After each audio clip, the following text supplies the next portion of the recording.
Boa tarde a todos, sejam muito bem-vindos ao nosso canal Ciências Sociais em Diálogo, hoje com o professor Horácio Antunes de Santana Júnior. Professor Horácio é bacharel em Ciências Sociais e mestre em Educação pela Universidade Federal de Goiás, doutor em Ciências Humanas Sociologia pela Universidade Federal do Rio de Janeiro, professor titular do Departamento de Sociologia e Antropologia da Universidade Federal do Maranhão. É coordenador do Grupo de Estudos Desenvolvimento, Modernidade e Meio Ambiente, o GEDMA, e professor permanente do Programa de Pós-Graduação em Ciências Sociais da Universidade Federal do Maranhão. Ele atua na área de Sociologia, com ênfase em Sociologia Ambiental, adotando como principais temas de investigação conflitos ambientais, projetos de desenvolvimento, comunidades tradicionais, modernidade e desenvolvimento. Mais uma vez, seja muito bem-vindo, professor Horácio, e a palavra já passa imediatamente para você para iniciar a sua apresentação.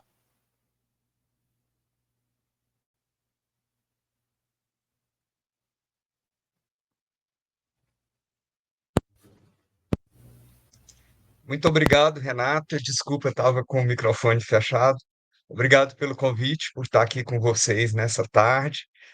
Para mim é uma honra poder estar participando dessa live e poder estar partilhando um pouco com vocês aí da Unesp, um pouco das pesquisas e dos trabalhos que nós temos realizado há cerca de 30 anos aqui na Universidade Federal do Maranhão. Então, para a gente é uma alegria poder estar nesse momento, né? E antes de mais nada, antes que comece a projeção do slide que eu preparei, chamar a atenção para que nesse ano de 2024 temos aqui duas comemorações importantes. Primeiro, a comemoração dos meus 30 anos da Universidade Federal do Maranhão, né, que está fazendo agora nesse ano, e nós estamos fazendo 20 anos de fundação do nosso grupo de pesquisa, que é o Grupo de Estudos, Desenvolvimento, Modernidade e Meio Ambiente, conhecido pela sigla GEDMA. Então, é um ano muito importante para a gente e vou apresentar para vocês um pouco a consolidação desses trabalhos que a gente vem realizando ao longo desses 30 anos de Maranhão e 20 anos, mais especificamente, com o nosso grupo de pesquisa. Eu queria pedir a Carolina, isso, Carolina, então, por favor, passa o próximo slide. Como o tema da nossa conversa hoje é povos e comunidades tradicionais e a expansão capitalista no Maranhão, eu adotei esse tema, né, e vou falar especificamente do Maranhão, porque é aqui que a gente tem o nosso chão de pesquisa, é aqui que a gente tem trabalhado, tem realizado os nossos trabalhos de campo, as nossas investigações.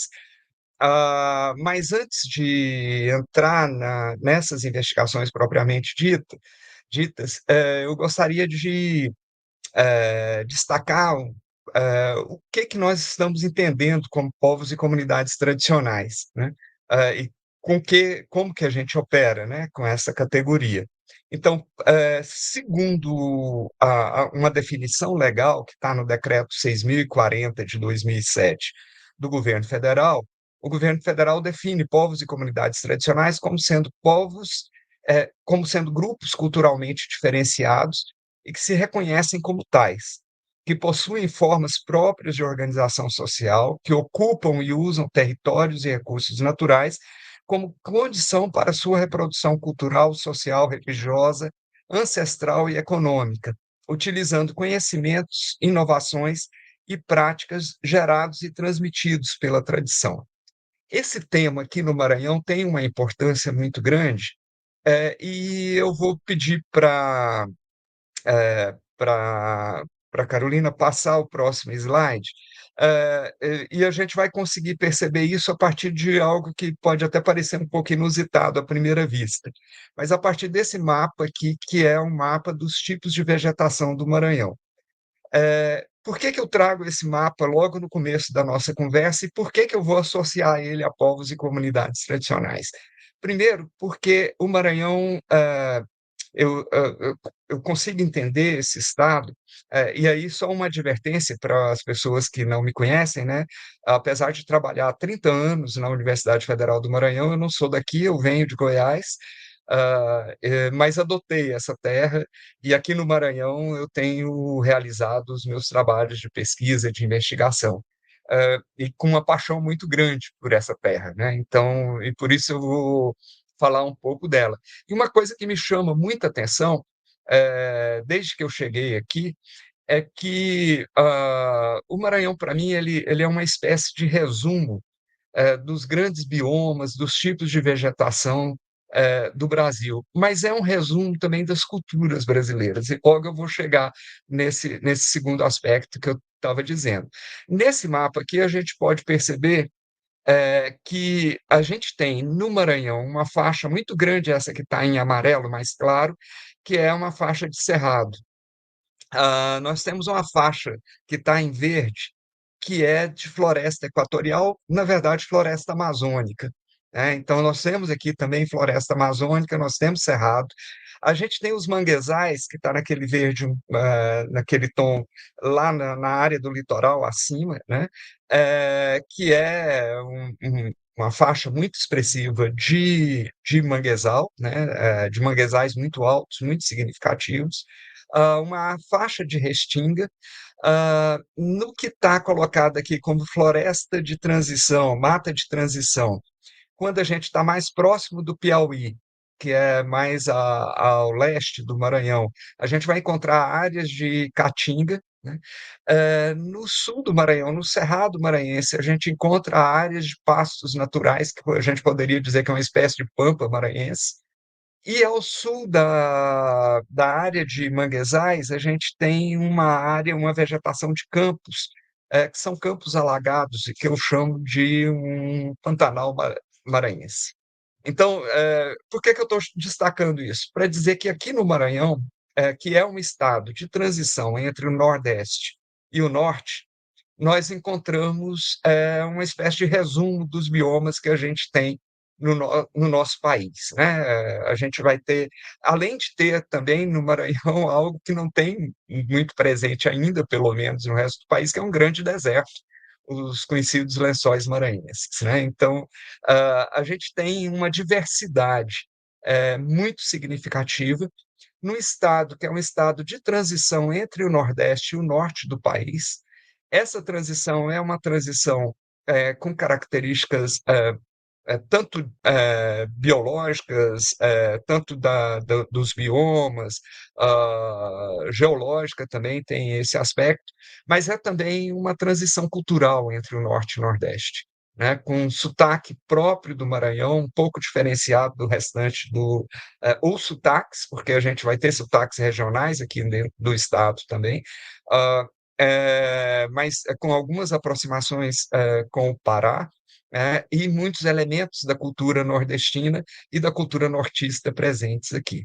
E junto com isso tudo, a gente tem uma característica muito peculiar do Maranhão, que é a presença de muito significativa de povos que, como a gente definiu ali, como o Estado brasileiro tem definido, né, ah, que a gente apresentou no slide anterior, de povos e comunidades tradicionais. Que povos e comunidades tradicionais seriam esses, né? Então, nós temos aqui uma presença muito significativa de povos originários, os povos indígenas, são muitos grupos ainda existentes, e alguns deles, pelo menos 4 ou 5 grupos em situação de retomada, retomando a sua cultura nos últimos 15, 20 anos, e com ações muito importantes no sentido dessa retomada de cultura. Nós temos um número muito significativo de quilombos, porque o Maranhão foi um dos estados brasileiros em que a escravidão de africanos foi muito forte, muito pesada, e hoje a gente tem o estado brasileiro com maior número de quilombos na atualidade é o Maranhão, então você tem uma presença negra muito significativa e organizada na forma de quilombos, então, junto à Fundação Palmares, hoje é o estado que tem o maior número de comunidades reivindicando a condição de povo quilombola é o Maranhão, né? Nós temos um significativo campesinato. Então, o Maranhão é o estado brasileiro que ainda tem a maior proporção de pessoas vivendo no campo, e grande parte dessas pessoas vivendo no campo, uma boa parte dela é o campesinato. E esse campesinato é um campesinato que foi formado ou pelos descendentes de escravizados que se mantiveram na terra, ou por ondas migratórias do restante dos outros estados do Nordeste, que fugindo da seca ou da cerca, né, e aí quando a gente coloca da cerca, a gente está dizendo do latifúndio, né, da presença significativa do latifúndio nesses estados, migravam para o Maranhão ou para o Pará em busca das terras férteis, úmidas, do Maranhão, porque o Maranhão é um estado com presença de grandes rios, com mais de 1.000 quilômetros cada um deles, e com a presença diferentemente de outros estados do Nordeste, uma faixa muito pequena de semiárido. Então, a maior parte do estado é um estado com muita chuva, com muita água e com muita terra fértil. E, por conta disso, levas e levas de camponeses, do século XIX, migram de outros estados e vão se instalando aqui no Maranhão, e essa instalação vai formando comunidades camponesas, né? Então, a gente tem um quadro diferentemente do que boa parte dos planejadores estatais tentaram fazer acreditar na década de 70, 80, no período da ditadura, de que essa região seria um vazio demográfico. Na verdade, ela não é um vazio demográfico, ela é um espaço repleno de cultura, e de culturas variadas, de culturas diferenciadas. Uh, mas esse ambiente, esse estado, e aqui, por que eu vou destacar também nessa nossa live do Maranhão, porque além de ser um pouco o resumo é, dos biomas brasileiros, como eu já disse, né, anteriormente, o Maranhão tem uma outra característica que ele revela muito explicitamente as várias contradições que nós vivemos hoje no Brasil, na América Latina, no Sul global. Né? Porque são contradições que se dão, e eu acho que o Maranhão ajuda a gente a entender o Brasil, ajuda a gente a entender a América Latina, né? E ajuda a entender por que o Maranhão tem sido pensado mais recentemente como uma das últimas fronteiras de expansão do capital. Esse mais recentemente que eu estou dizendo dos últimos 40, 50 anos. Né? E como fronteira de expansão do capital, nós vamos encontrar situações permanentes de confrontação de atividades econômicas orientadas por uma lógica capitalista, se confrontando permanentemente com esses grupos, com essas comunidades que estão instaladas no território maranhense. Então, tanto com povos indígenas, quanto quilombolas, quanto comunidades camponesas. Então, essa confrontação tem sido a marca da história do Maranhão nos últimos 50 anos.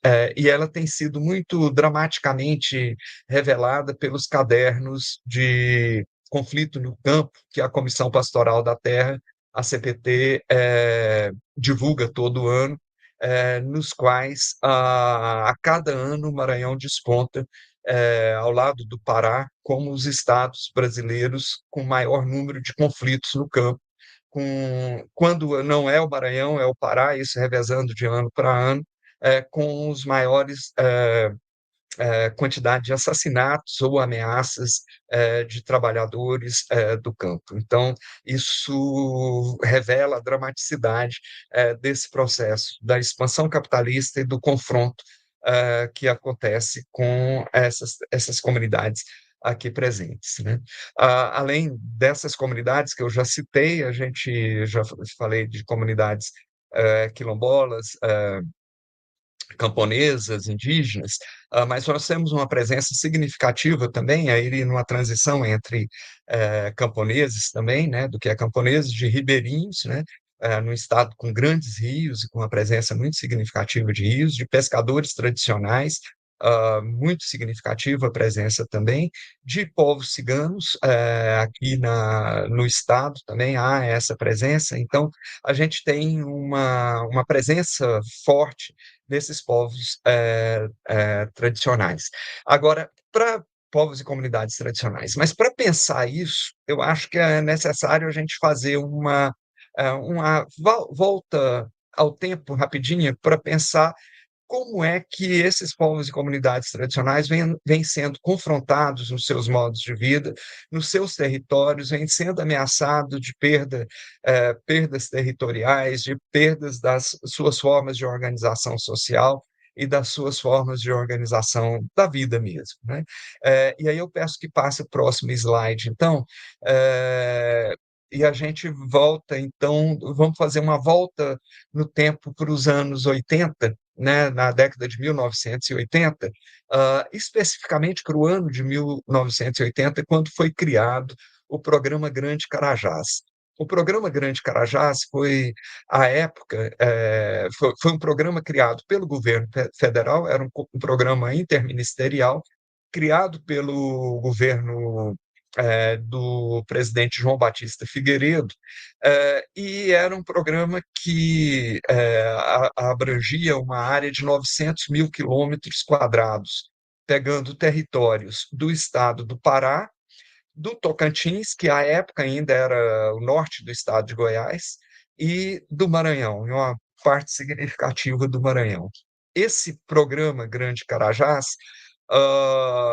criado por um decreto-lei federal, ele se constituiu como um grande programa de desenvolvimento regional dentro da lógica geral dos programas, dos planejamentos feitos pelos planos de desenvolvimento realizados pela ditadura, de integração da Amazônia à lógica capitalista nacional e internacional.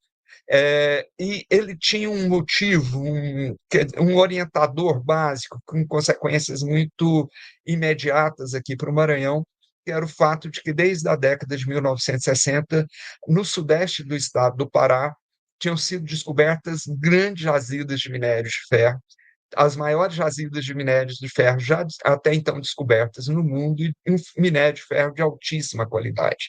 E, além do minério de ferro, descoberto também jazidas de zinco, cobre, níquel e outros minerais, né? E ouro, muito ouro também nessa região. E aí, então, só que surge um problema para os planejadores estatais e para os empreendimentos privados que tinham interesse nessa exploração, que era como retirar do interior da floresta amazônica, lá no sudeste do Pará, na Serra de Carajás, né, como retirar dali o minério de ferro, que não dava para ir por e-mail para chegar no. Na época nem se tinha e-mail ainda, né? Para se chegar com esse minério de ferro até os oceanos e, portanto, fazer a exportação desse minério de ferro, de produtos derivados dele. E aí a saída que se encontra na época foi a construção de uma gigantesca estrada de ferro, uma ferrovia, a Estrada de Ferro Carajás, com quase 900 quilômetros de extensão, e essa estrada de ferro, então, sai da Serra de Carajás, lá no Pará, cruza uma parte do estado do Pará e todo o Maranhão, até chegar à ilha de São Luís, que é a ilha, o nome oficial é a Ilha do Maranhão, onde fica a capital do estado do Maranhão, que é a cidade de São Luís. E na capital do Maranhão, tem uma característica particular importante, é que a capital do Maranhão fica numa ilha, e essa ilha está às margens de uma grande baía, a Baía de São Marcos, que é uma das baías de águas mais profundas do mundo, que permite a atracação de navios, na linguagem técnica, né, de grande calado, quer dizer, navios de grande profundidade, de grande tamanho. que eram bastante convenientes para a exportação desse minério de ferro que se buscava extrair, então, lá na Serra de Carajás.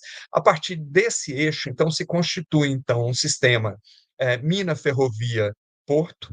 Esse sistema mina-ferrovia-porto imita outros já existentes em vários lugares do mundo, inclusive aqui no Brasil, em Minas Gerais, quando você tem a extração de minério de ferro no estado de Minas e a exportação desse minério de ferro pelo Porto de Tubarão, no Espírito Santo. Então, você faz uma adequação de uma experiência já existente à realidade amazônica, né? Então, a gente vai ter essa exportação do minério de ferro iniciada em 1985, no ano da inauguração da Estrada de Ferro de Carajás, e do ano da inauguração também de um grande porto aqui no Maranhão, que é o terminal portuário da Ponta da Madeira, que é um terminal da então Companhia Vale do Rio Doce, que era então uma empresa estatal encarregada de fazer então esse processo de exportação do minério de ferro extraído na Serra de Carajás. Só que esse programa, o próximo slide, por favor. Então, esse programa de que tinha como eixo a exploração do minério de ferro, ele não era só para o minério de ferro, não era somente para a mineração, não era voltado somente para a mineração. Era um programa que incluía o que na época se apresentava como três frentes integradas, né? Projetos minero-metalúrgicos, associado então à mineração e à transformação de uma parte desse minério explorado na região, mas aqui não só da mineração na Serra de Carajás, também da mineração de bauxita, que é a matéria-prima para a produção de alumínio, extraído na região de Oriximiná, nas margens do rio Amazonas, lá no estado do Pará também. Né? Então, você vai ter grandes minas também nesse mesmo período começando a ser explorada para a exploração de bauxita e posteriormente a produção de alumina, que é a primeira fase para a produção posterior do alumínio. Ah, é, e é metalúrgico porque também vão ser instaladas indústrias. Então, nós vamos ter a instalação no sul do Maranhão, no sudeste do Pará, ao longo da estrada de ferro Carajás, de usinas siderúrgicas para a produção de ferro-gusa. O ferro-gusa é o primeiro momento de produção do aço. É o momento mais poluente, o mais demandador de energia e mais produtor de efeitos poluentes, né?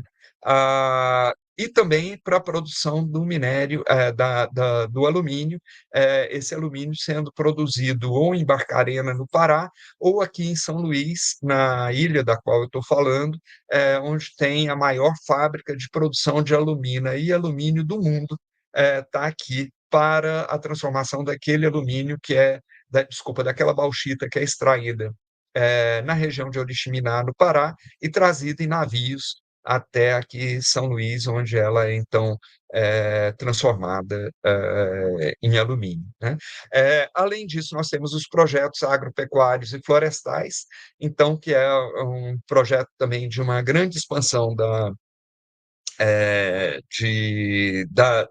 agropecuária. Em 1980 ainda não se falava em agronegócio, mas a partir de lá isso vai se revelando para aquilo que hoje se usa a denominação de agronegócio. Então, expansão muito grande da soja, da produção de milho para exportação, de algodão, da cana, e posteriormente, mais recentemente, do eucalipto. Atividades florestais, a gente vai ver daqui a pouco também um pouco sobre isso, para a produção de carvão vegetal, porque ou para a produção de madeira de lei também, né? Então, isso tudo incentivado com recursos governamentais vindo das várias agências de fomento econômico do governo federal. Né? E, além disso, grandes projetos de infraestrutura, porque você não faz isso tudo sem muita energia elétrica. Então, é dessa época a construção da hidrelétrica de Tucuruí, no Pará, mais recentemente no Rio Tocantins, no Pará, mais recentemente a hidrelétrica do Estreito, na divisa entre o estado do Tocantins e o estado do Maranhão, também no Rio Tocantins, e uma série, ainda mais recentemente, uma série de termoelétricas movidas a carvão ou a gás, as de gás ainda, agora ainda mais recente, que há uma produção intensa de energia elétrica com base no gás extraído, o gás chamado natural, mas o gás de xisto, extraído aqui no interior do Maranhão também. Então, você tem todo um complexo de transformações econômicas que geraram também grandes transformações na paisagem da Amazônia Oriental brasileira. Essa região é uma parte, onde fica o programa Grande Carajás, é uma parte da Amazônia Oriental brasileira que passa por uma transformação violenta e profunda desde a década de 1980 para cá, nesses 40 anos, 40, 50 anos que a gente tem vivido isso. Ah, bom, no próximo slide, a gente vai ver eh, algumas imagens, e eu vou apresentando algumas imagens para tornar isso que eu estou falando um pouco mais visível. Então, essa é a mina da Serra de Carajás, é a maior mina a céu aberto do mundo, e é ali que é extraído a maior parte do minério de ferro, mas essa foi a primeira grande mina aberta lá.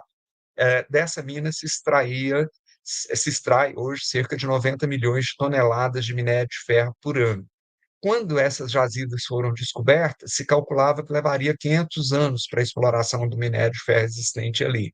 Com o avanço tecnológico que a gente tem convivido nos últimos anos e a ampliação monumental dessa exploração, se calcula que hoje elas terão ainda uns 250 a 300 anos de exploração do minério de ferro nessa região, né? Então, essa é uma grande cicatriz aberta no interior da floresta amazônica, no estado do Pará. E no próximo slide, a gente mostra a nova mina que está sendo aberta nos últimos 10 anos, e ela já está em funcionamento, que é a mina S11D, em Canaã dos Carajás, que fica a cerca de 100 quilômetros daquela mina anterior que eu mostrei, ampliando, inclusive, a estrada de ferro Carajás por mais 100 quilômetros, né? Essa foto eu acho muito significativa, só porque a gente vê aqui as dimensões do que a gente está tratando. Olha a caminhonete que está ao lado dessa grande máquina de exploração do minério de ferro. Então, a gente está tratando de tudo muito mega, tudo muito grande, né? E essa nova mina já produz hoje cerca de 110 milhões de toneladas de ferro ao ano. Ela deve chegar a 130 milhões de toneladas de ferro ao ano muito brevemente. O objetivo da Vale hoje é produzir 220 milhões de minério de ferro. A maior parte, cerca de 95% desse minério de ferro, é exportado in natura. E ele é exportado, por favor, a próxima slide,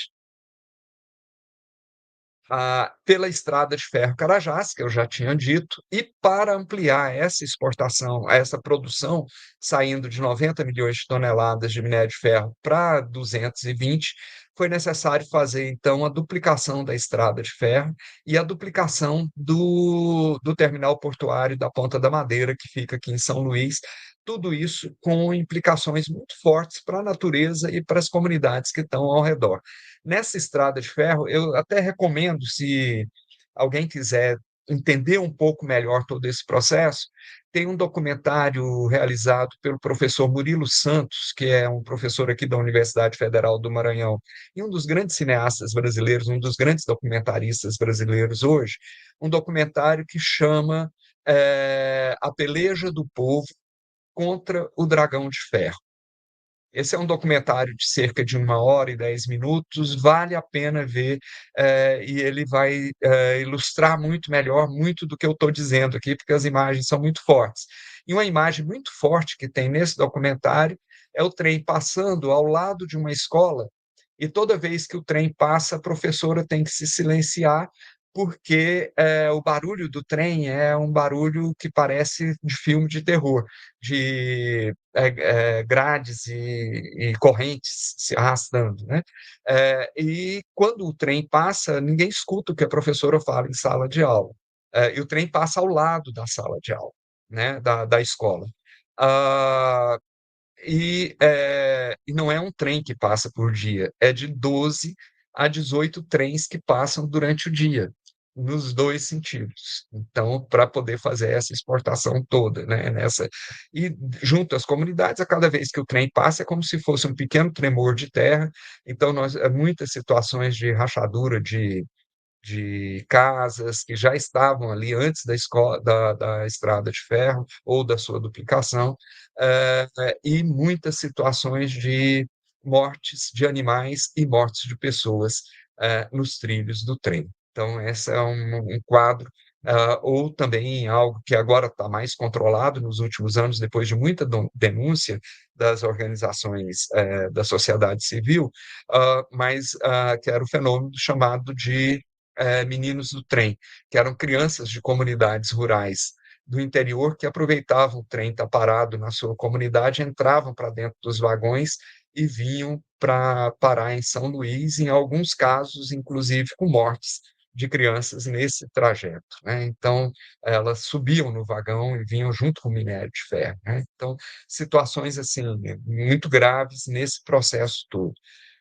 Ah, no próximo slide, a gente mais uma imagem do minério de ferro e eu trago essa imagem para a gente perceber uma coisa, que esse minério de ferro ele é transportado com os vagões a céu aberto, não há uma cobertura para os vagões.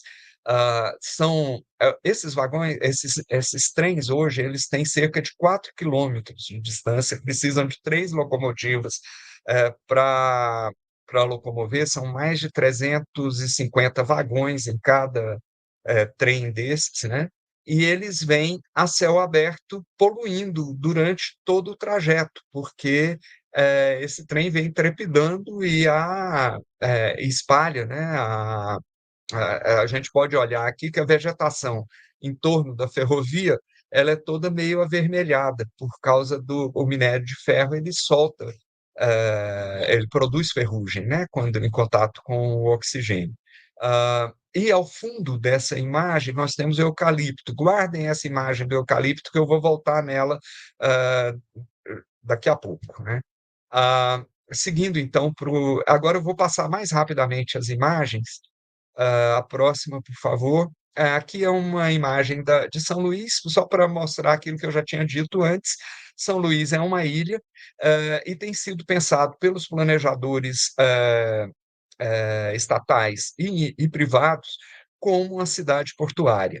Apesar de pouca relação com o porto, porque o porto fica distante do centro da cidade, mas em São Luís nós temos hoje um o Complexo Portuário de São Luís, que tem 3 grandes portos, que é o porto da Terminal Portuário da Ponta da Madeira, que é da Vale, que eu já tinha dito, o Porto do Itaqui, que é um porto público, controlado pela IMAP, que é a empresa maranhense de administração portuária, e tem um porto privado, também um outro porto privado, que é o Porto da Lumar, que é aquele porto que importa a bauxita, aquilo que eu já tinha falado lá antes no início da fala, que é a bauxita que vem do Pará e que exporta o minério, desculpa, o alumínio já transformado, né, em suas fábricas. A gente vai ver isso daqui a pouco.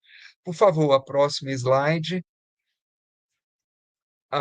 Essa é uma imagem do Porto de Itaqui, que é um porto gigantesco e que tem sido fundamental para a expansão do agronegócio, porque ele importa fertilizantes, importa o veneno, o agrotóxico, é um porto de importação também de derivados do petróleo, mas é um porto de exportação da produção do agronegócio nas suas várias facetas, ah, e de exportação também de produtos florestais, e a gente vai trabalhar isso mais para frente. A próxima imagem Aqui é uma imagem do terminal portuário da Ponta da Madeira, que é o terminal da Vale. E aqui só um elemento que é importante nessa história toda, é que a Vale, até 2007, era uma empresa estatal. Em 2007, no governo Fernando Henrique Cardoso, ela foi privatizada, por um valor irrisório de 3 bilhões de dólares. Ela recupera isso em menos de 2 anos. Depois até em 2007 ela é privatizada, e posteriormente ela muda de nome, porque antes o nome dela era Companhia Vale do Rio Doce, e a partir de então ela passa a se chamar Vale Sociedade Anônima, ou Vale SA, né? O próximo slide já é um slide do Porto da Lumar, que é aquele porto da indústria que eu falei para vocês. Se vocês prestarem atenção na imagem, vocês vão ver que mais à frente aqui está o porto, com os navios onde eles atracam, e mais ao fundo tem algumas estruturas industriais, que são as duas indústrias que a Lumar tem aqui, que é a produção da alumina e a produção de alumínio. Agora, prestem atenção que em torno dessa região toda há muito verde, e porque nós estamos aqui numa região que também é ocupada por povos e comunidades tradicionais. São Luís é uma das capitais brasileiras que ainda tem uma zona rural muito grande. E nessa zona rural a gente vai ter comunidades que reivindicam a condição de comunidades tradicionais e que com uma luta muito grande com relação à expansão desses empreendimentos para cima de seus territórios. Na sequência, a gente tem uma imagem da hidrelétrica de Tucuruí, que eu já tinha feito menção, né, que é necessária para a produção de alumínio. Ela não ocorre sem muita energia. Então, eles precisam de uma quantidade gigantesca de energia. A gente diz que é o tipo de indústria que é eletrointensiva. Então, Tucuruí, quando foi construída, que é uma das maiores hidrelétricas brasileiras, ela não foi construída para fornecer energia elétrica para as pessoas que moram na Amazônia. Ela foi construída para garantir a viabilidade de construção das grandes indústrias de alumínio e alumina. A próxima imagem, por favor. Essa é a hidrelétrica do Estreito, que fica na divisa entre o Maranhão e o Piauí, desculpa, e o Tocantins, também construída para atender todas essas demandas da expansão capitalista nessa região, e com consequências, assim como o Tucuruí, muito graves para as comunidades locais. Já existem vários estudos, dissertações de mestrado, teses de doutorado, vários já publicados, mostrando as consequências para as comunidades que são afetadas pelos lagos dessas grandes hidrelétricas, porque esses lagos ocupam espaço que não é vazio, espaço que tem gente, né? E as pessoas têm que sair e alterar o seu modo de vida, além de todos os problemas ambientais que você tem com uma hidrelétrica dessa, que é tida como energia limpa. É considerada energia limpa, no entanto, com graves problemas ambientais, para a reprodução dos peixes, por conta também da supressão vegetal necessária para a expansão dos lagos que são criados em torno da termoelétrica e por aí vai. A próxima imagem.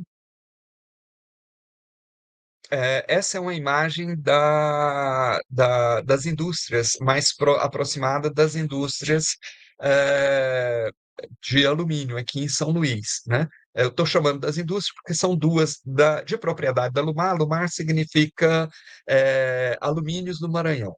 É uma subsidiária da Alcoa, que é uma empresa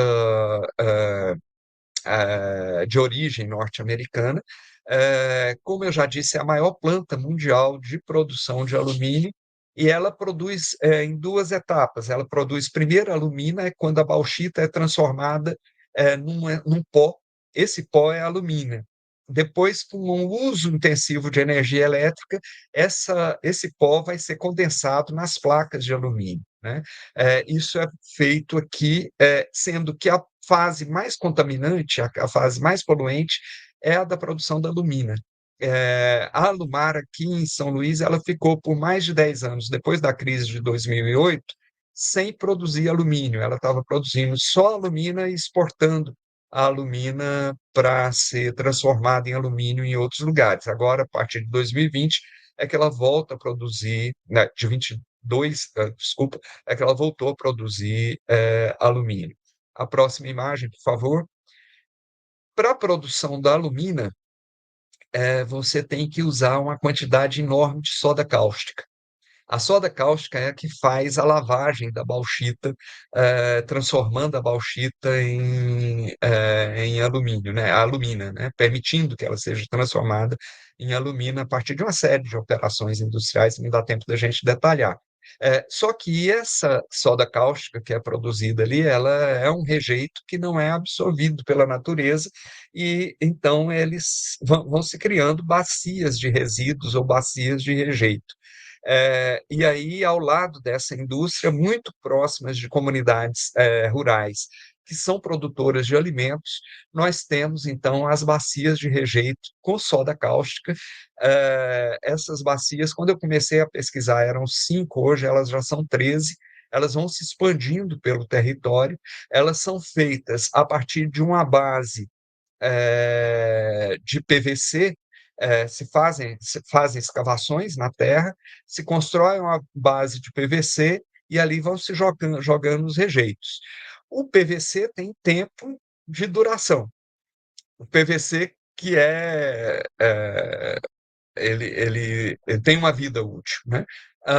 A soda cáustica ela não se dilui facilmente. Então a gente não sabe o que vai acontecer com o tempo, com essa soda cáustica corroendo esse PVC com o passar do tempo. Então, e hoje a gente já tem muitas denúncias das comunidades que estão próximas a essas bacias de rejeito, de situações em que elas sentem muito forte o cheiro da soda cáustica, que elas percebem quando, no período das chuvas, e São Luís tem um período de chuvas muito intenso, então já há uma percepção de que há extrapolação do que está ali dentro dessas bacias. E aqui no Brasil, em 2019, nós tivemos um acidente muito grave na indústria, na Ubraz, que é uma indústria de alumínio em Barcarena, no Pará, com contaminação de rios e destruição de plantações, e um acidente muito grave mesmo, em 2019, pouco conhecido, porque o que fica muito aqui na Amazônia e no norte acaba tendo uma expressão pequena para o resto do país, muito grave, né? Seguindo, então, aqui em São Luís, eu já tinha falado, além da energia produzida nas hidrelétricas, é necessária a produção de energia também são instaladas termoelétricas. Então, em 2011, foi instalada uma termoelétrica com carvão mineral que é importado da Colômbia. Essa foto eu tirei de um apartamento que eu morava no centro da cidade de São Luís, para vocês verem como ela não está. E aquela camada de fumaça que está subindo ali era de um momento de limpeza lá da termoelétrica. Ela não é permanentemente assim, mas ela produz poluição o tempo todo, né? Com a produção, é o pior tipo de produção de energia elétrica existente, é a do carvão mineral. Ela foi implantada em 2011, quando já se sabia de todos os efeitos, e apesar de forte resistência das comunidades, implicou no deslocamento de uma comunidade da Vila Madureira de 85 famílias que foram deslocadas para 40 quilômetros de distância, numa região distante do mar. Era uma comunidade de pescadores e de agricultores, no lugar que eles foram instalados, que é tido pela Eneva, que é hoje a dona desse empreendimento, como sendo um modelo de deslocamento de população, mas o local de moradia fica a 6 quilômetros do campo agrícola que foi criado lá, e eles tiveram que se adaptar ao campo agrícola. Uma pesquisa que nós fizemos no GEDME, que eu orientei, a, a pesquisadora demonstra que das 85 famílias que foram levadas para esse lugar, no ano da pesquisa dela, que foi 2023, tinham somente 25 que permaneciam, porque as condições eram absolutamente contrárias ao seu modo de vida. Seguindo a próxima, aqui é uma imagem no sul do Maranhão, de uma cidade chamada Ceilândia, que é onde tem uma comunidade chamada Piquiá de Baixo, e em Açailândia foram instaladas cinco siderúrgicas de transformação do minério de ferro. Aquele minério de ferro, a estrada de ferro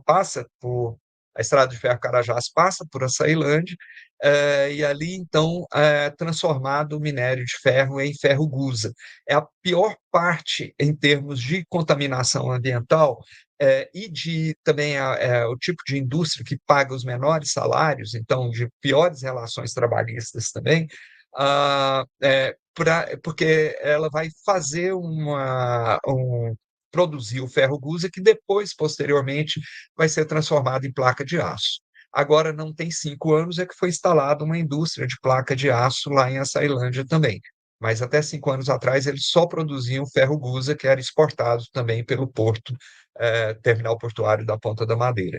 Ah, essa comunidade ela fica exatamente abaixo. Então, essa é uma comunidade antiga, ela já existia, já estava lá antes das indústrias, e as indústrias foram instaladas numa espécie de platô. Essa imagem a gente consegue perceber isso um pouco. No primeiro plano da imagem está a comunidade embaixo, e acima estão as siderúrgicas. Na próxima imagem, a gente vê como o efeito das siderúrgicas nessas comunidades. Então, são comunidades. Nos 30 anos de pesquisa que eu faço com comunidades tradicionais, é a primeira comunidade que eu encontrei que pede para sair do seu território. Normalmente, as comunidades com as quais a gente trabalha são comunidades que lutam para ficar no seu território e que estão lutando contra o deslocamento compulsório. Nesse caso, a vida ficou impossível em Piquiá de Baixo. Então, eles vêm lutando há muitos anos, desde o início dos anos 2000, para sair do seu território. Esse ano é que eles vão conseguir inaugurar a nova comunidade, o que eles chamam de Piquiá da Conquista, que é o território que eles conseguiram conquistar com casas, mas numa briga muito grande com os governos estadual, federal, municipal e com a Vale, com as indústrias que estão ali naquela região. Então, depois de muita luta, esse ano eles estão com uma. Por isso eles deram o nome de Piquiada Conquista, porque foi uma conquista mesmo, esse deslocamento. Mas eles conviveram aqui, nós temos muitos casos de morte de câncer, problemas respiratórios, crianças que se queimam, porque a hulha, que é o produto resultante das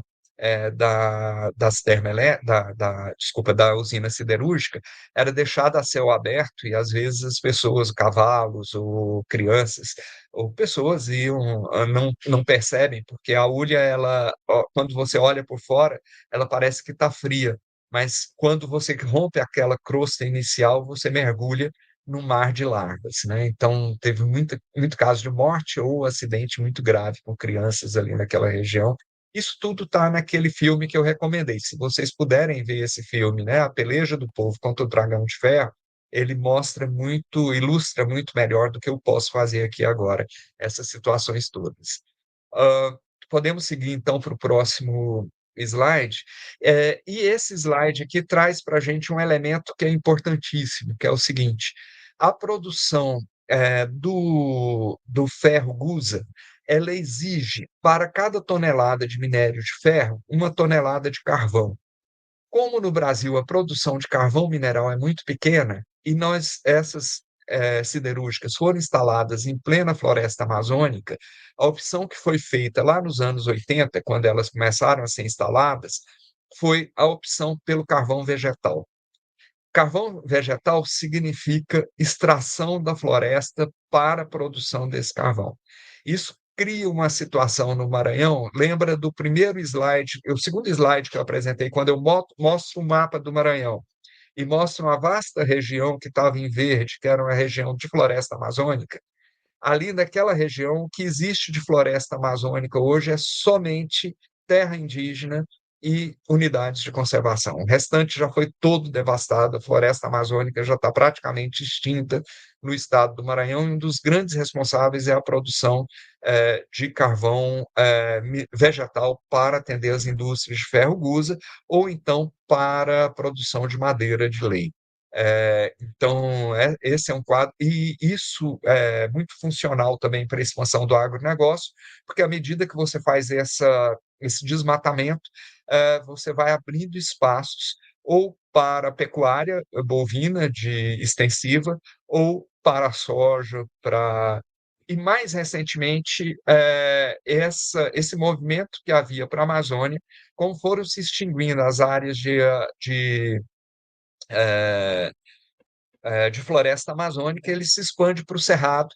Então, você tem um processo intenso de desflorestamento do cerrado, no sul do Maranhão também, e esse processo de desflorestamento já está se esgotando, e daí, então, a alternativa vem a plantação do eucalipto. Lembra que eu falei lá, quando eu mostrei uma imagem da, da ferrovia, que no fundo tinha os eucaliptos, uma das funções dele é a produção, então, de carvão vegetal para alimentar essas indústrias siderúrgicas.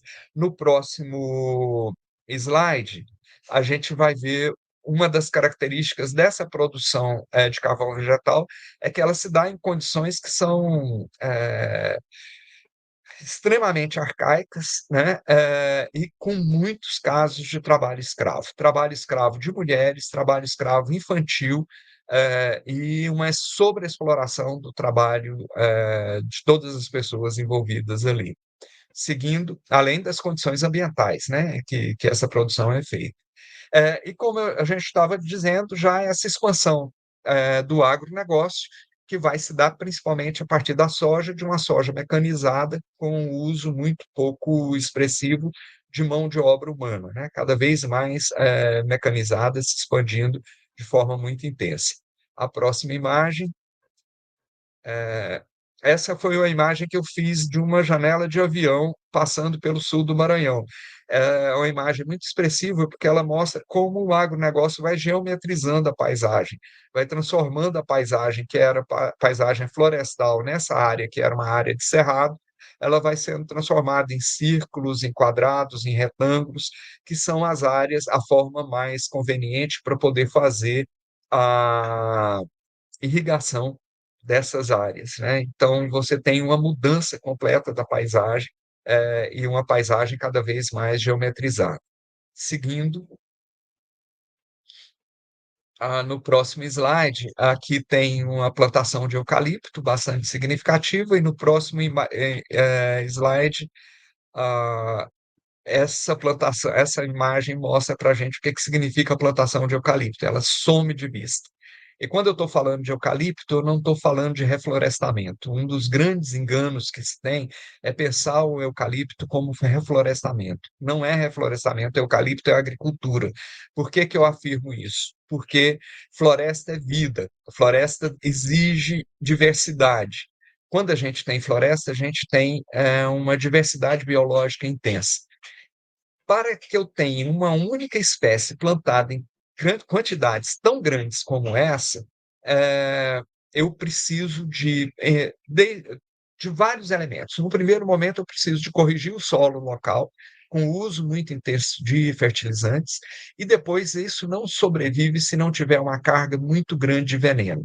Se eu não tiver uma carga muito grande dos chamados defensivos agrícolas ou agrotóxicos. E essa carga de veneno impede a existência de qualquer outro tipo de vida nessas chamadas florestas de eucalipto. Não são florestas de fato, porque não tem vida. A única vida que sobrevive, que está adaptada a aguentar aquele tipo de agrotóxico, é o eucalipto transgênico. E aí você tem, então, o que a gente pode definir hoje como desertos verdes. Desertos verdes porque aqui eu não tenho borboleta, aqui eu não tenho um inseto, eu não tenho uma cutia que passe por ali, eu não tenho uma anta, eu não tenho outros animais, eu não tenho biodiversidade.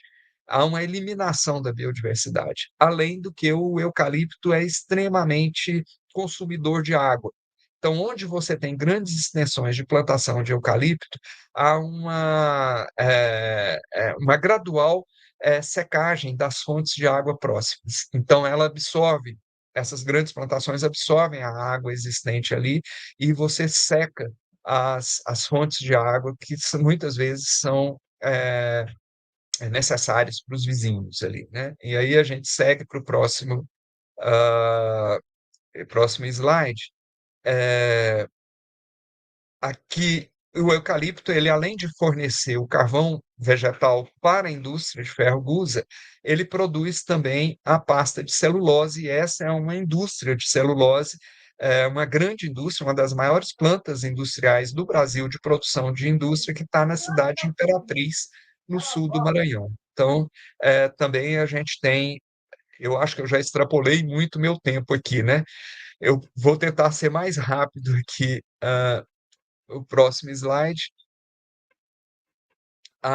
Além disso, a gente tem no Maranhão a exploração de ouro em grande quantidade. Eu vou parar por aqui com a produção, com a exposição dos slides, porque eu teria outros ainda, mas eu estou vendo aqui que a gente já está com o tempo bastante esgotado, e eu acho que aqui a gente já tem uma dimensão do que tem sido a expansão capitalista no Maranhão. Essa expansão capitalista ela se dá de uma forma bastante é, agressiva àqueles povos e comunidades que estão presentes nessa região. E gerando uma situação que o professor Henri Axeraldi, da Universidade Federal do Rio de Janeiro, define como sendo uma situação de conflito ambiental. Então, o Maranhão é um estado repleto de conflitos ambientais com caráter territorial, por conta das disputas dos territórios, mas também em função da poluição, em função dos efeitos que os processos, tanto de expansão do agronegócio quanto de expansão industrial, têm acarretado sobre as comunidades. Então, por isso, a gente tem percebido o estado do Maranhão como um estado de conflitos. É um estado rico, muito rico, né? Inclusive dentro dos padrões adotados de riqueza atualmente. Então, é o 17º estado brasileiro em produção de PIB, né, do Produto Interno Bruto. O Produto Interno Bruto do Maranhão é o 17º do Brasil, significa é o 17º estado das 26 unidades da federação mais rico. Mas quando a gente vai para outros indicadores, a gente vai ver que o Maranhão é campeão de violência no campo, o Maranhão tem os piores índices, compete com Alagoas a cada ano para ver qual tem o pior índice de desenvolvimento humano. O Maranhão é um dos estados que mais exporta pessoas vulneráveis a trabalho escravo. Então, a gente tem aqui no Maranhão um elemento fundamental do capitalismo, que é a produção de riqueza gerando miséria. Então, a gente pode dizer que no Maranhão a riqueza gera miséria. Gente, eu tenho que pedir desculpas por ter extrapolado muito tempo, mas a gente está tentando aqui dar um quadro de como que no Maranhão a expansão capitalista se dá num confronto direto com povos e comunidades tradicionais. E nesse confronto, o quadro de violência é muito expressivo. Isso é resultado dos 20 anos de pesquisa que nosso grupo tem realizado, e aí, como é muita coisa, a gente acaba avançando no tempo quando vai falar sobre isso. Mas eu fico à disposição, então, Renata, para perguntas, para questões, para que a gente possa fazer um diálogo. Muito obrigada, Horácio, por essa exposição impressionante, que é de um cenário arrasador, né? E eu acho que eu tenho, assim, para te colocar uma questão muito geral que se desdobra desse impacto sobre os povos e comunidades tradicionais. Como você mostrou, ele é muito diverso, né? Esse conjunto de povos e comunidades. Isso é uma característica do Maranhão, né? E em diversas situações, por diversas modalidades de expansão do capital, ele vem sendo impactado. Então, o cenário geral é exatamente que não importa a diversidade, o arraso vem, né? Tanto porque essa expansão ela, de uma certa maneira, é diversificada, e aí ela atinge essas comunidades muito distintas, mas que têm em comum, né, uma situação que o termo tradicional procura definir. Em face disso, o que eu te colocaria como, porque a gente sabe muito, eu, pessoalmente, que trabalho com quilombos, né, das situações dos quilombolas, especificamente, né, o caso emblemático de Alcântara, e aí outros, mas eu queria que você, se você puder falar um pouco mais de como é que vem sendo a organização desses enfrentamentos com essas empresas e os desdobramentos, enfim, práticos e no nível jurídico também desses enfrentamentos. Tá ótimo. Bom, um elemento, inclusive você chamou atenção para os quilombolas de Alcântara, né? E não deu tempo de falar, mas Alcântara nós temos uma base espacial instalada, Pois né? é. É, Uhum.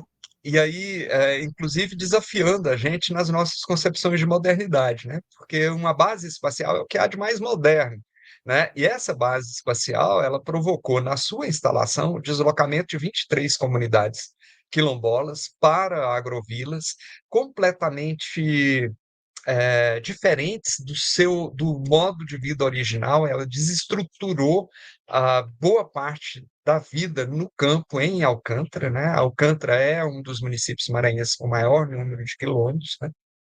Mas o que a gente tem percebido é o seguinte: o Maranhão tem um dos elementos importantes é que foi um dos estados em que se iniciou o movimento de organização dos quilombolas no Brasil, né? A participação das lideranças quilombolas no Maranhão foi muito importante em 1988, na discussão da Constituição, para que se fizesse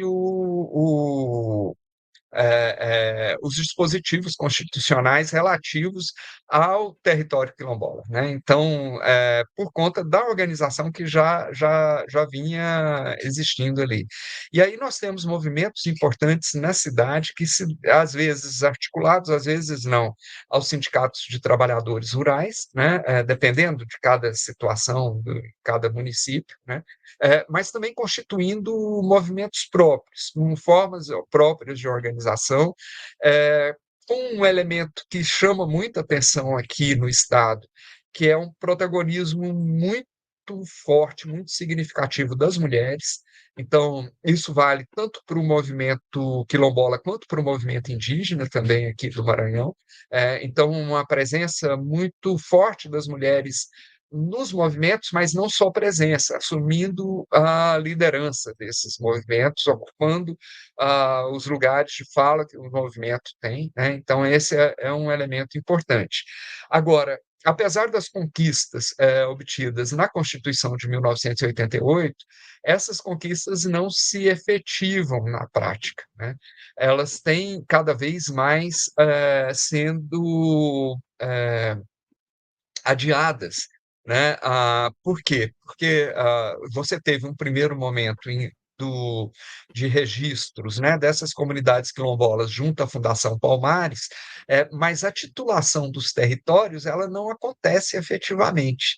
Então, elas vêm sendo adiadas cada vez mais, né? Hoje, em Alcântara, por exemplo, tem mais um conjunto de comunidades que está sendo ameaçada de deslocamento em função da expansão da base espacial pelos acordos feitos entre Brasil e Estados Unidos na época do governo Bolsonaro, mas com o apoio do governo Flávio Dino aqui, do governo estadual Flávio Dino. Então, você tem essas ameaças, elas estão existindo ainda, né? E essas ameaças, elas vão se renovando, e um dos elementos dessa renovação é o fato de que você não tem a efetiva titulação. Então, os processos de titulação que devem ser realizados pelo INCRA, eles ficam sendo eternamente adiados, né? No período Bolsonaro, isso ficou mais grave ainda, inclusive pela falta de recursos financeiros, né? Você tem desidratação orçamentária do INCRA, que impediu o andamento de vários processos.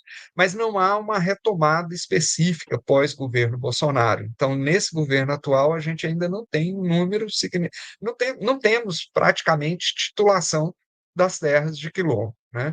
Ah, essa semana nós tivemos uma notícia que nos alegrou, é que lideranças da comunidade Santa Rosa dos Pretos, que é do município de Itapecuru-Mirim, que é também um município muito preto, é um município de muitos quilombos também, foram chamadas e ouviram do superintendente do INCRA do Maranhão a notícia de que, enfim, a titulação do território de Santa Rosa dos Pretos vai sair de territórios vizinhos.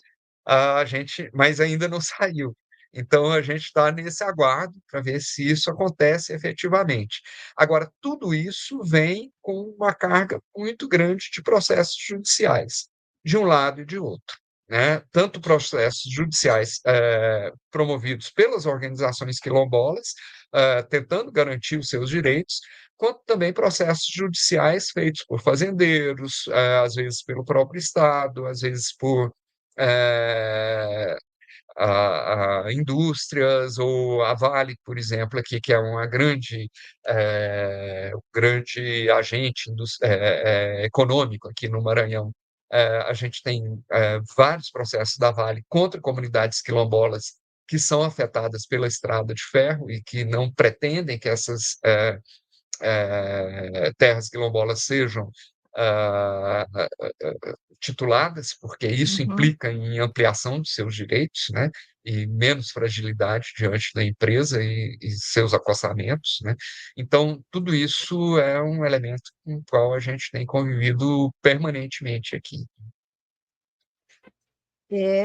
Então, enfim, esse cenário dos quilombos ele se estende para as demais comunidades ou modalidades de comunidades. Mas o que eu te perguntaria um pouquinho mais como é que você está me dizendo que é tudo emperrado, que enfim, a titulação é barrada sistematicamente, né? Imagino que desde a instância estadual, da Justiça Estadual. Então, não sei se faz muito sentido eu te perguntar isso, mas é uma curiosidade, acho que a resposta é rápida. Se há um modelo de enfrentamento, inclusive no nível judicial, que se expande dos quilombos para as outras comunidades, e se tem como é que tem, mas como é que opera aí uma rede de apoio a isso, né, que envolve, enfim, intelectuais, gente da universidade, militantes, enfim. Eu vou dar alguns exemplos. Antes de chegar na sua questão mesmo, deixa eu dar só um exemplo de como as coisas são emperradas, né? Aqui na zona rural de São Luís, 12 comunidades reivindicam a criação de uma reserva extrativista, que é um tipo de unidade de conservação que permite a Uhum, permanência das comunidades e de suas atividades tradicionais naquela unidade de conservação. Essa demanda ela vem desde 2005, desculpa, desde 2003. Os estudos conclusivos no órgão ambiental foram de 2007. E ela, segundo as informações que a gente tem, essa uma unidade de conservação é criada diretamente pelo presidente da República, segundo a legislação brasileira. uhum, O processo já teve várias vezes na mesa de vários presidentes diferentes. E nunca aconteceram. Por quê? Porque elas estão na vizinhança daquela fábrica da Lumar, estão na uhum, vizinhança da Vale, né? E próximo aos portos, aos grandes portos aqui de São Luís. Então, você tem agentes econômicos importantes e o próprio governo do Estado, que não cria óbices à criação da reserva extrativista. Então, eu estou dando só esse exemplo, que não é uma terra de quilombo, né? Mas nas terras de quilombo, assim, a gente já descobriu coisas assim de processo ficar guardado em gaveta dentro do INCRA, coisas desse tipo, né? Mas aí, o que que resulta nisso, né? Primeiro, a gente tem um elemento muito importante, são várias formas de organização, ou através da via sindical, pela própria FETAEMA, que é a Federação dos uhum. Trabalhadores aqui da agricultura, mas que também não prioriza muito por conta das características desse sindicato mesmo. Esse tipo de território, né, mas tem cada vez mais se aproximado dessa discussão nos últimos anos, mas a gente tem também movimentos que se dão a partir de apoios e da articulação também dos movimentos. Então, um movimento importante, nós vamos ter agora em agosto, o encontro aqui, que é a Teia dos Povos e Comunidades Tradicionais, que é uma articulação de povos e comunidades que vem se juntando na defesa de seus interesses, desde povos indígenas, passando por camponeses, quilombolas, comunidades periféricas. Então, você tem uma articulação que se dá no âmbito do que a gente poderia chamar, grosso modo, de sociedade civil, com todos os problemas dessa palavra. Uhum, uhum, Mas, além disso, nós temos também grupos importantes dentro das universidades que têm promovido pesquisa, né? O nosso grupo, a gente tem essa característica e tem orgulho de ser um dos grupos aqui no Maranhão que tem promovido estudos que possam colaborar com esses processos de organização e de garantia, né, das titulações e da resolução dos conflitos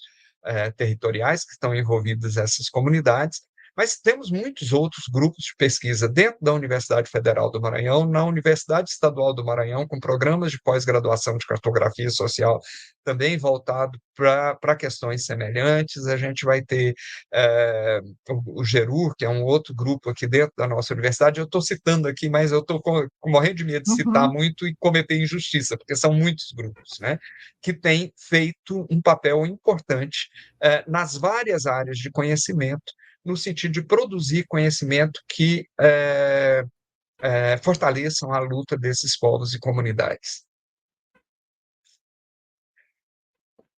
Bom, Horácio, esse papo está ótimo, a sua exposição foi assim, a gente mergulhou, nem viu o tempo passar, mas estamos chegando ao final, você sabe que lives têm tempo limitado, não é mesmo?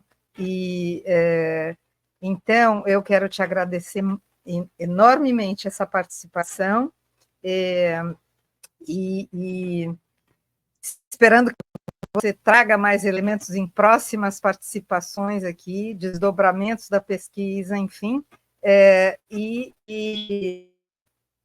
Então, encerrando, né, agradeço a todos. Para quem estiver assistindo, por favor, inscreva-se, aperte o sininho e até a próxima quinta-feira, quando teremos outra live como viemos fazendo desde 2020. Muito obrigada, até breve.